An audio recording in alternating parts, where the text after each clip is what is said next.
আমার মায়ের ভর্তার রেসিপি দেখলেও নাকি অনেকের মুখে রুচি ফিরে আসে। আবার কেউ কেউ তো এমন প্রশ্নও করেন, আপনাদের বাড়িতে কি রোজই ভর্তা হয়? না ভাই, এই ভর্তাগুলোতেই মিশে থাকে মায়ের ভালোবাসা আর সকালের শান্তি। এমন স্বাদ পৃথিবীর কোন রেসিপির সাথে তুলনা হয় না। আসসালামু আলাইকুম সবাইকে। গাছের ঝরে যাওয়া পাতায় যখন উঠোন ভরে যায়, সকালে বাড়ির আঙিনা ঝাড়ু দিয়ে শুকনো পাতায় চুলায় আগুন জ্বালিয়ে মা দিনের রান্না শুরু করেন। শুকনো পাতার মর্মর শব্দ আর পাখির কিচিরমিচির শব্দে আমাদের ঘুম ভাঙে। গ্রামের সকালটা ঠিক এইভাবে শুরু হয়। চুলায় পানি সহ ভাত রান্নার হাড়ি বসে, সদস্য হিসেবে মেপে চাল ভিজিয়ে রাখা হয়। পানি গরম হলে ধুয়ে রাখা চাল হাড়িতে যায়, ঢাকনা চাপা দিয়ে শুরু হয় তরকারির জোগাড় যন্ত্র। বাবা সব সময় ফজরের নামাজ পড়েই বাজারে চলে যান। গ্রামে প্রতিদিনই রান্না হয় তরতাজা বাজার দিয়ে। তবে সকালের রান্নায় আমার মা ভর্তাটাই একটু বেশি করেন। আজও আলু ধুয়ে পরিষ্কার করলেন, ততক্ষণে ভাত ফুটে উঠে হয়ে গেলে চুলা থেকে নামিয়ে ভাতের মার ছাড়াতে দেন। চুলায় কড়াই বসিয়ে দেন পানি, তারপর আলু দিয়ে ঢাকনা চাপা দিয়ে সেদ্ধ হতে দেন। ইতিমধ্যেই বাবা বাজার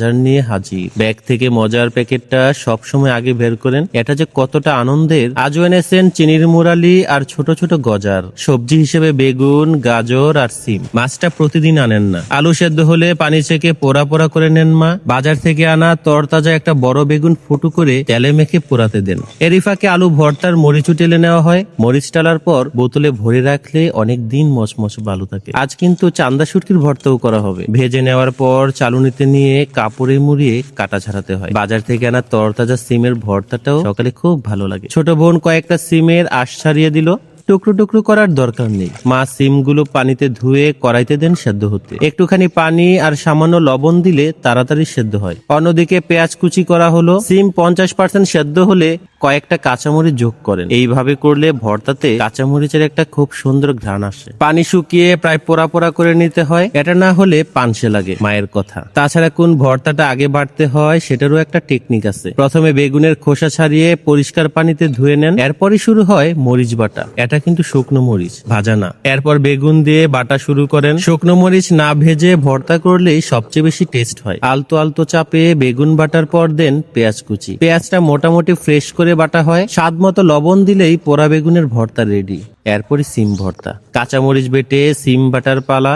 বিচিওয়ালা সিম হওয়ায় ভর্তাটা বেশ আঠালো হয়, খেতেও কিন্তু ভীষণ মজার। ক্ষেতের তরতাজা ধনেপাতা দিলে সিম ভর্তার ঘ্রাণটা আরো ভালো আসে। এরপর ধনেপাতা, পেঁয়াজ আর লবণ দিয়ে বাটলেই সিম ভর্তা প্রস্তুত। মায়ের হাতের এই ভর্তা হলে আমার আর কিছুই লাগে না। শুটকি ভর্তার আগে পাটা ধুয়ে নিতে হয়।